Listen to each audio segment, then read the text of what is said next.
નમસ્કાર, આપ જોઈ રહ્યા છો નેશન પ્લસ ન્યૂઝ. હું છું આપની સાથે વિભિક્ષા પરમાર.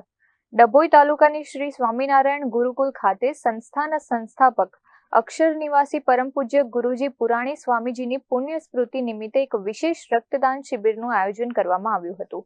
આ કેમ્પમાં મોટી સંખ્યામાં ડભોઈના યુવાનોએ ઉત્સાહભેર ભાગ લઈ રક્તદાન કર્યું હતું. ડભોઈના શ્રી સ્વામિનારાયણ ગુરુકુલના સંસ્થાપક પૂજ્ય ગુરુજી પુરાણી સ્વામીજીની પવિત્ર સ્મૃતિના શાળા કેમ્પસ ખાતે રક્તદાન શિબિર ધામધૂમથી યોજાઈ હતી. રક્તદાનનું મહત્વ સમજાય અને સમાજ કલ્યાણની ભાવના જાગૃત થાય તે માટે આ આયોજન. આ શિબિરમાં અનેક યુવાનો અને ગ્રામજનોએ માનવતાના કાર્યોમાં પોતાનું યોગદાન આપ્યું હતું. આ પ્રસંગે નીલકંઠ પાર્ક સ્વામિનારાયણ મંદિરના મહંત પરમ પૂજ્ય ઘનશ્યામ મહારાજ તેમજ વિશેષ અતિથિ તરીકે વડોદરા જિલ્લા ભાજપ અધ્યક્ષ ડોક્ટર બી.જે. બ્રહ્મભટ્ટ, એડવોકેટ અશ્વિન પટેલ અને જિલ્લા પંચાયતના સદસ્ય એડવોકેટ હર્ષિલ પટેલ ખાસ ઉપસ્થિત રહ્યા હતા. ઉપસ્થિત મહાનુભાવો અને સંતોએ રક્તદાતાઓનો ઉત્સાહ વધાર્યો હતો અને બ્લડ ડોનેશન જેવા મહાદાનના કાર્યને બિરદાવ્યું હતું. ડભોઈમાં શ્રી સ્વામિનારાયણ ગુરુકુળમાં આજે બ્લડ ડોનેશન કેમ્પનું આયોજન કરવામાં આવ્યું.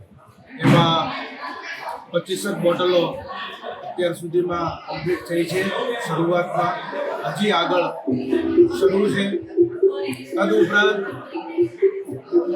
ભાવનગર ગુરુકુળના પુરાણી સ્વામી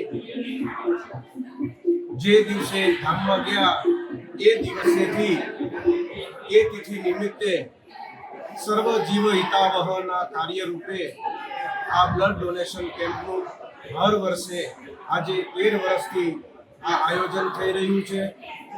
બધી જ સંસ્થાઓ લાઠીદળ, સરદારનગર ગુરુકુળ, જીઆઈડીસી, નૈમિષારણ્ય અને અહીંયા ડભોઈ આ બધા જ ગુરુકુળોમાં બ્લડ ડોનેશનની આશરે અંદાજે હર વર્ષે 30,000 બોટલો બ્લડનું ડોનેશન થાય છે.